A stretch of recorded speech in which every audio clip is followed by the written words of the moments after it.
try not to lose your temper. Welcome to WatchMojo UK, and today we'll be counting down our picks for the top 10 most heated Good Morning Britain arguments. Before we begin, we publish new content every day, so be sure to subscribe to our channel and ring the bell to get notified about our latest videos. For this list, we're looking at viral debates that got way out of hand about issues big and small. You're hypocrites. No, well, I would say that it's unfair to call us hypocrites because what we're doing is Of course you were. Number 10, Piers versus Terry Christian. In the wake of the December 2019 election, author Terry Christian and Tory MP Mark Francois came on GMB to talk about the January 31st Brexit deadline. People voted for it. Wait a minute, yeah, but democratically, you lost. They voted for it, whether you like it or not. They voted for it based on lies. Debating a controversial tweet from Hugh Grant, who claimed the UK is finished because of Brexit, Christian stands by his claim that leavers deserve all the job losses and tough Christmases. All those tough Christmases ahead for their kids. Yes, they do. All their short-term pain. Yes, they do. But I will get behind it in future by buying a big issue off the pitiable saps. Yes. You deleted that, didn't you? Despite it being pointed out by Francois and the presenters that the referendum was already over 3 years ago, Christian is loud and obnoxious, and neither Piers nor Susanna can get him to quiet down long enough for anybody else to get a word in.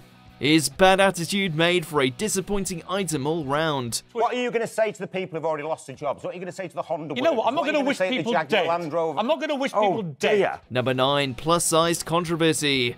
Piers is in the firing line when he criticises Cosmopolitan magazine featuring plus-size model Tess Holliday. We are a fat and ever-fattening country, and here are you as an editor of a very popular magazine telling women it's fine to be £300. I don't get it. While the aim is to promote body positivity and mental well-being, Piers says the cover is celebrating morbid obesity, and their other guest, actress Tina Malone, who used to be plus-size herself, agrees with him. I get what you're trying to do, but the mental health thing is, where you would not put somebody on the front with a bottle of vodka, an alcoholic, or somebody with drugs. Piers may be right about the UK's obesity epidemic.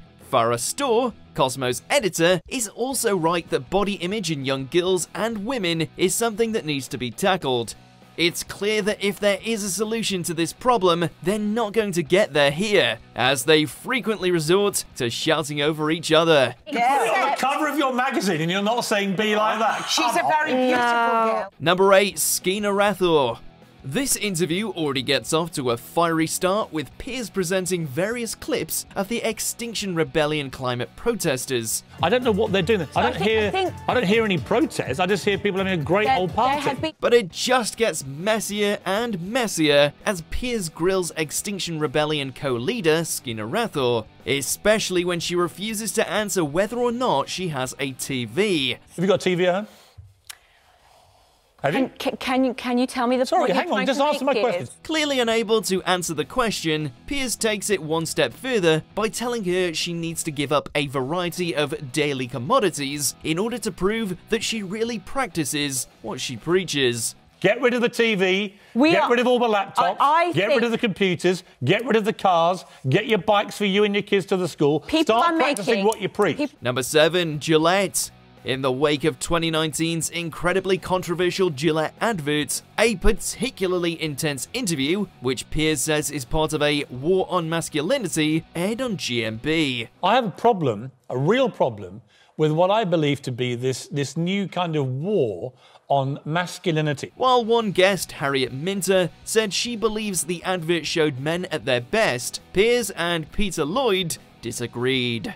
Regardless of your opinion on Gillette, however, the debate quickly turns incredibly serious as Lloyd claims there are epidemics of false rape allegations and women committing paternity fraud. I could write the treatment for that advert. You could teach women not to make false rape allegations, not to commit paternity fraud, not to deny fathers their rights to their children after a... So why are you laughing? Well, we could also... Why are you laughing? Lloyd even accuses Susanna personally of being part of a media-wide attack on men.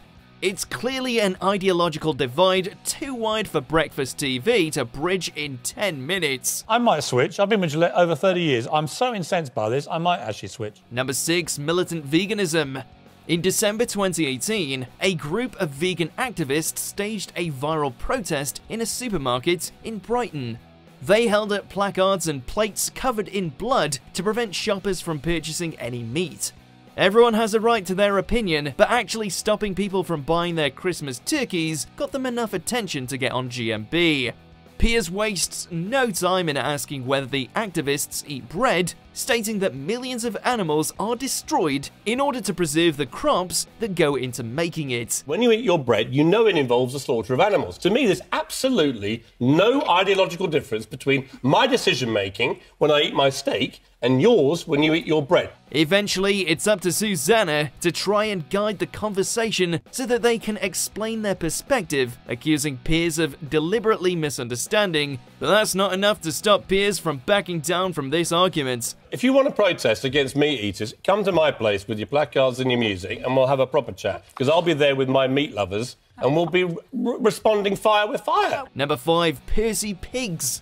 Piers is enraged at the news Marks & Spencer's has made their trademark Percy Pig sweets vegetarian by removing all pork gelatine. So they've completely destroyed Percy Pigs, right? Just to cater for a few vegans who don't realise that it's a pig. It's called Percy the Pig. Piers. He's of the opinion that since they have a pig in the name and look like pigs, that people should just expect them to contain gelatin. Susanna is quick to point out how ridiculous this is because you wouldn't expect a Freddo to contain real frog. But Piers is firm in his opinion that meat-free sweets are an abomination. Well, get your own damn sweets! Seriously! Vegans, vegetarians, go and get your own sweets, right? Seriously? And then it turns out that he's never even eaten a Percy Pig even before they changed the recipe. Leave our pig sweets alone, you people! Have you ever eaten a Percy Pig? No, but I'm about to eat them all the time, the old-fashioned gelatine one. Number 4. Is racism to blame for Megxit? In January 2020, Prince Harry and Meghan Markle, Duke and Duchess of Sussex, announced that they would be stepping back as senior royals. But there's been a lot of furrow around whether racism in the British press is to blame for Megxit, as some claim that Meghan was criticised very harshly for things Kate Middleton was not. Your premise is this is all driven by racism, that Britain's basically a racist country and the media's been racist, to which I say, on behalf of the media, where is that racism? To no one's surprise, things immediately get heated as Piers argues with Professor Afua Hirsch that not all of the media surrounding Meghan has been negative, to which she responds that even Harry himself agrees with her viewpoint. So is Prince Harry someone who sees everything as racist? I think he's being encouraged to, yes. Number 3. Benjamin Butterworth.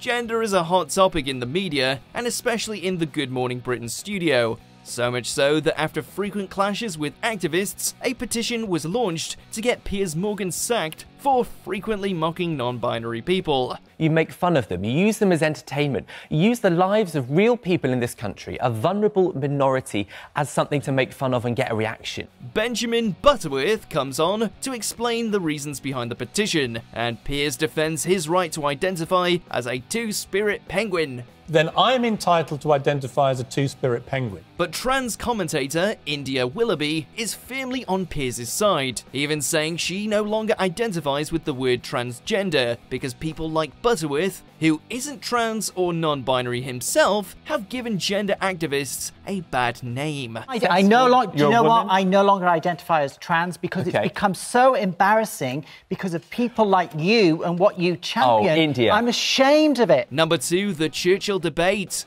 Young member of Scottish Parliament, Ross Greer, received a lot of flack for calling celebrated wartime Prime Minister Winston Churchill a white supremacist and a mass murderer. He is a white supremacist mass murderer, intersposed in your tweet with a number, I think 7 or 8, clapping emojis applauding your own genius. Both Greer and Tory MP Bob Seeley provide a lot of historical evidence for both sides of the debate, and Piers is having none of it. Do you know what Sir Winston Churchill was actually doing during World War II. What is funny about any of this? What is funny about your attempts to smear Piers. the reputation of a great leader like Winston Churchill? Susanna is the most diplomatic in the chaos, saying that while we should hold every historical figure, including Churchill, up for scrutiny, there are better ways of going about it than writing tweets many people found incredibly offensive on the anniversary of his death. No one is denying